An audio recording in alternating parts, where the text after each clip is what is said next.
Hello and welcome to Rubbin Minds. My name is Hero Daniels. Many thanks for joining us. Since assumption of office, President Bola Ahmed Tinubu has implemented a plethora of policies aimed at revitalizing Nigeria's economic and social landscape. Now, two notable decisions were the removal of fuel subsidy and the flotation of the naira. Now, as great as Mr. President's intentions are, the effects have been increased debt burden to a tune of 121 trillion naira, rising inflation, and unequal distribution of resources. You would agree with me that fuel prices have risen faster than Ijebu Gari. The NNPC sells at 897 naira per litre, with many filling stations selling above 1,000 naira. This has caused further surge to the price of goods and services. Small businesses are struggling. The middle class no longer exists. It's either you're rich or you're poor.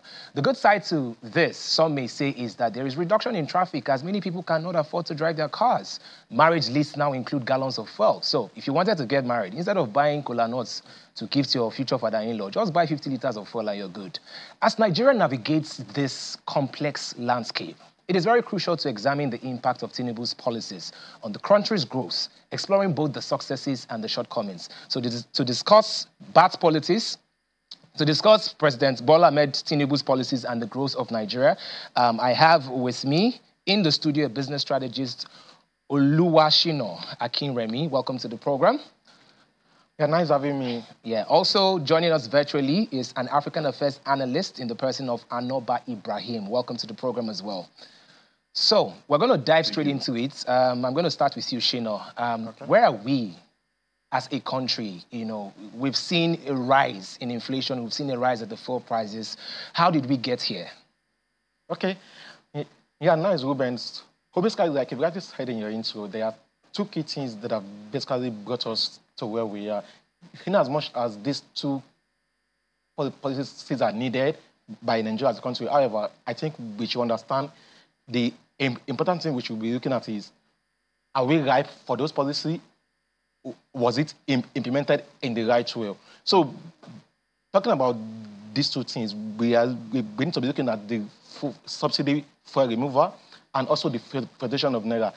In as much as removal of subsidy is a very brilliant idea that needs to happen at one point in time as a country. However, the how and when was a major key, which I think has been a major bone in the neck of everyone in the country. So basically these two, and also removing subsidy and at the same time floating your naira, Nigeria, the economy does not seem to be ripe for those two policies at the same time. So those two policies has a ripple effect on what we are seeing today as a country. So the argument was, the reason why we want to take out this subsidy is because we want to use this immense money that has been benefiting the elites and invest in infrastructure.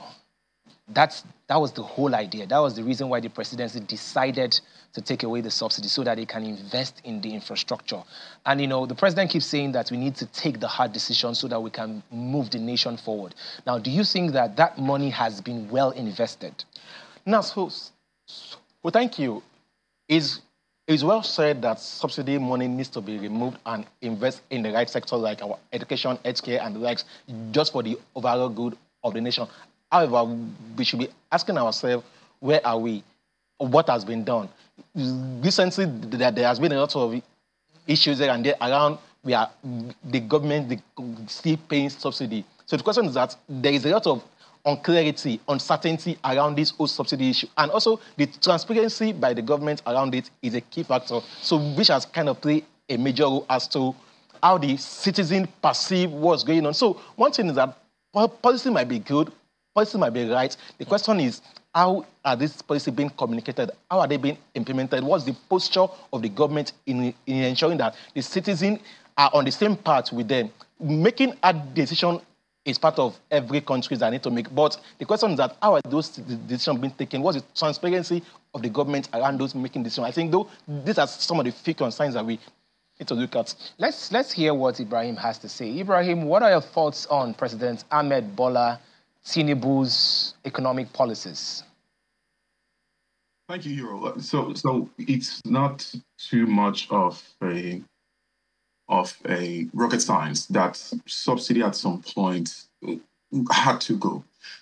I think what is now a question is, it's been how many months now since the removal of subsidy? what we need to ask ourselves, and of course, Mr. President, is where are those monies that were saved, apparently? Where are those monies? Because they were supposed to be reinvested into the economy, into infrastructure, into healthcare and education. But I do not think Nigerians will be asking too much questions if we are visibly seeing the effects of those saved money.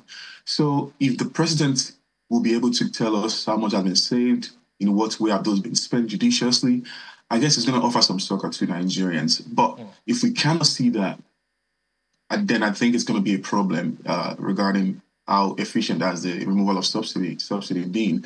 But also, what about the palliative that were said to be given to the states or to some leaders across the country to ease the pressure on Nigerians? I do not think many of us will agree that those palliative have gone to where they should go. If anything at all, we've had numerous stories about the politicization of those palliative measures.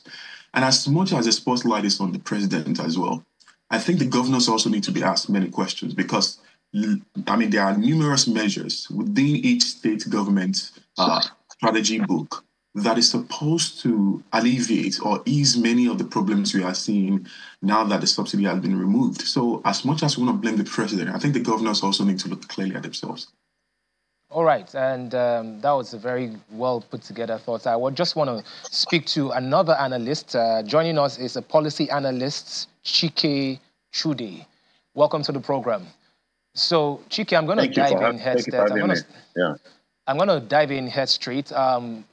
You just heard Ibrahim say that the removal of subsidy wasn't really the issue. The issue is how has the money that has been saved been implemented. In fact, if there's anything, our debt profile has actually gone up to 121 trillion naira as opposed to going down. So, what do you make of President Bola Ahmed Tinubu's economic policies? The removal of the subsidy is a problem. I respectfully disagree with my colleague at the other end. It's a problem, and that is the opinion of most Nigerians. And that's why a lot of Nigerians are saying, that there should be a reversal. And again, don't also forget that when the president made that statement, subsequent revelations showed that the president, that the APC, what they had in mind was not that level, that removal of the entire subsidy regime, whatever it was at that time, that it was supposed to be done in phases. But the president perhaps carried away by the moment, announced, removal completely. Now, you ask yourself whether a lot of thought had went into this before the president made that statement, because you're talking about policy, a very serious, policy decision. Now, when policy is being made, there is a basis for that. You must have looked at it in so many ways, and looked at the pros and cons, the downside and then the upside and the rest, and then on that basis you make your decision. And so, for the president to have just gone there and then just made that statement when it was not something that was agreed, that led to.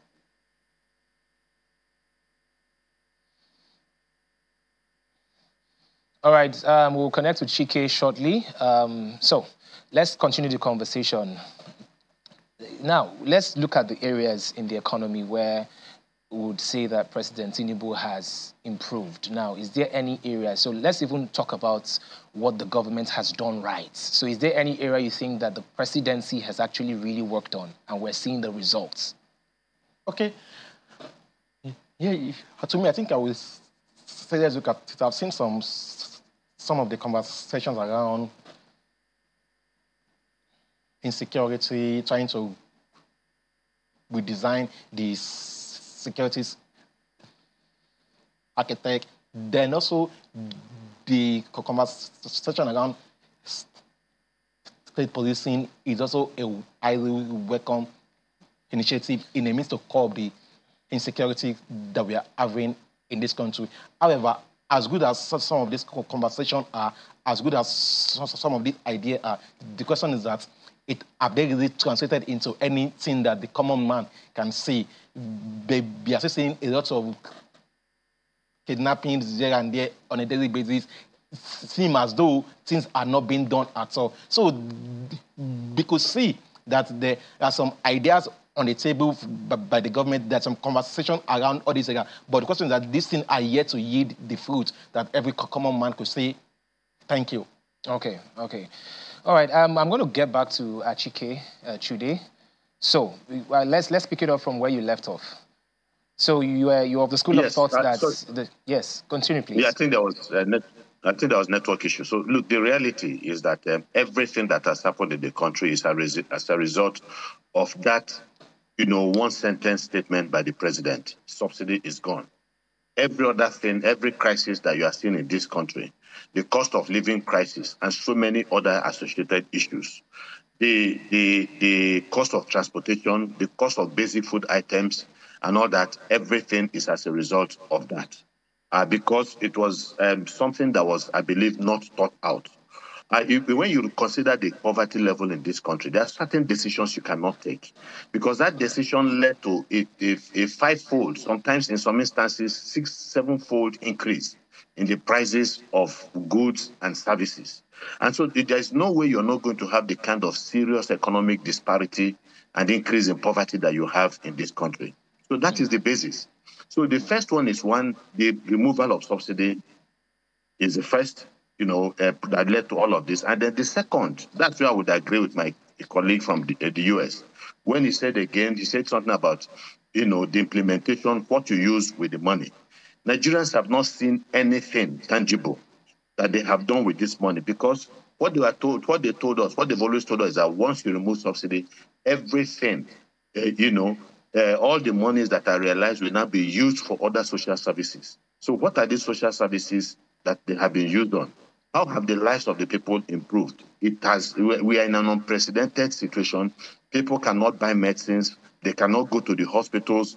They have to resort to traditional, native doctors. Some of them, have to use agbo and all of that for treatment. Now, that is the level of poverty that we're in today.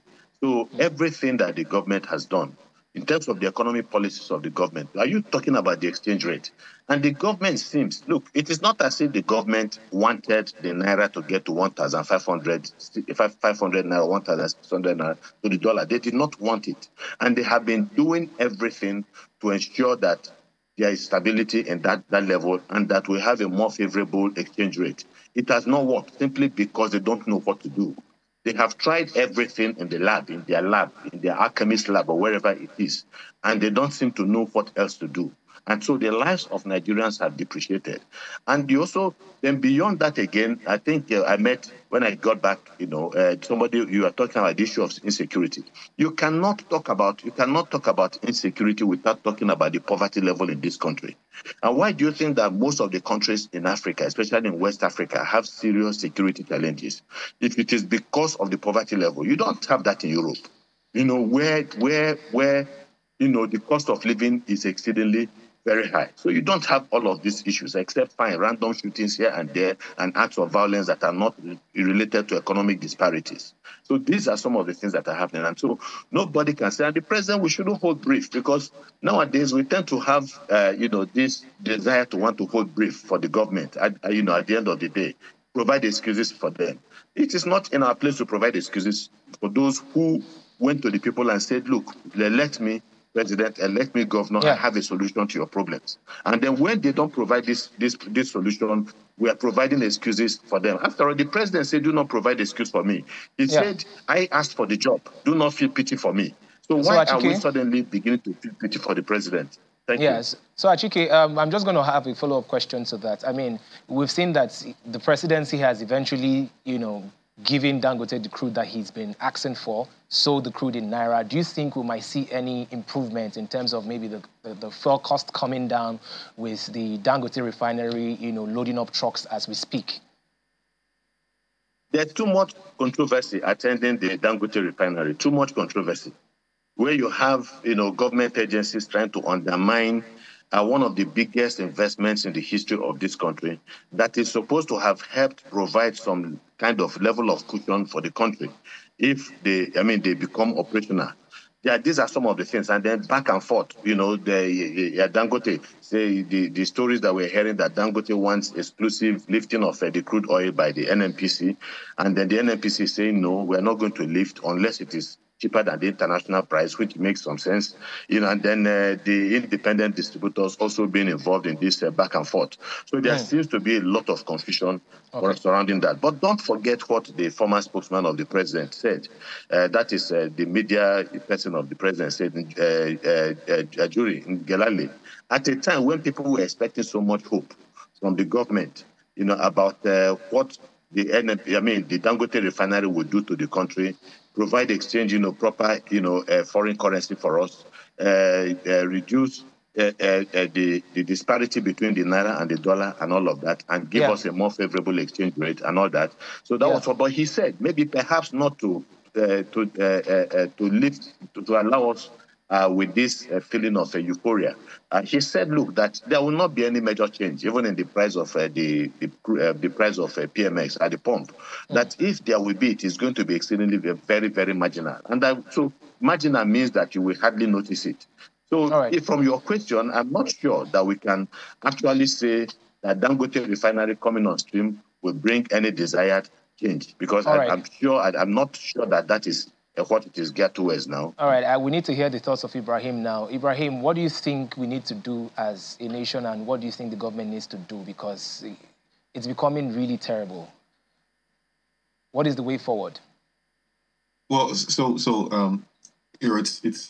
a problem of multiple layers. Of course, certainly there is a problem with the presidency and the whole removal thing and what has been done with the removal, with the removed monies. But there's also the question of what different aspect of the Nigerian government can do, what are the state government doing, what are the local government doing. And certainly, as the speaker before me said, things have not been super rosy since the removal. In fact, since the president took power, petrol went from 200 to about 1,000 now. Inflation 22% of 23 to about 34% now, and it just seems to be worsening as we proceed. So there's clarity in the fact that things cannot continue to go the way it is. If anything, it's going to become much more worse. So the question is then what do we need to do? We've seen the president go to China. Maybe there's some conversation going on about how the Chinese government can hear some of this relief effort, the Nigerian government's relief effort. But we've seen the president make some of these trips and nothing has materialized as a consequence. Then is it then going to be time for us to question those within the president's economic circle who are advising him about the different economic steps he needs to make? And I know people have talked about Mr. Wale Edu and I forgot the name of the other person advising him regarding the economy. But these are brilliant people. It's just kind of interesting to see how things has not worked under these intelligent men. So it then raised a lot of suspicion about, is there a deliberate sabotage of the president's efforts ongoing? Or if not, then what are the new courses the president has to take? But I don't think the president has made any kind of attitudinal change to suggest that he's ready to embrace any suggestion about radical economic reforms, apart from those being pushed to him by people in his circle. So I guess it's a matter of humbling yourself as the president and also seeing that you need to not only listen to the people, because apparently the government is apparently not listening to us. Not only do you need to listen to the people, but you need to change course radically. We can't keep borrowing money to trying to save ourselves. We are raising our debt profile, as you said earlier. The palliative measures are not showing up. The role of subsidy is pretty much now eating up itself. We agreed at some point that it had to go, but now people are calling for it to return. So it just seems as though you need to change course radically. And is the government ready to change course and be humble and accept its faults and add new measures? And that's the question we need to ask ourselves. All right, Shino, thank you very much. Pardon me. All right, Ibrahim, thank you very much. Shino, I wanted to get to you quickly. It's terrible. In fact, recently, the Lagos state government had to increase the boarding fees from 35,000 to 100,000, and a lot of people are having an outcry about it. What do you think we can do, especially to the areas that affect our young ones, like education and so many other things? What do you think the government needs to critically do to make sure that the young ones don't suffer? Yeah, I think one thing that we need to first ask ourselves is that we need to basically go back to what led us to all this. like you've established subsidy removal and flotation of the currency. So we need to go back to the major one for me, which is the subsidy removal. The government needs to come clean. There needs to be a lot of transparency and clarity and proper communication. We need to know, are we still paying subsidy? Is subsidy gone? If subsidy is gone, what are the savings that we are getting from these subsidies?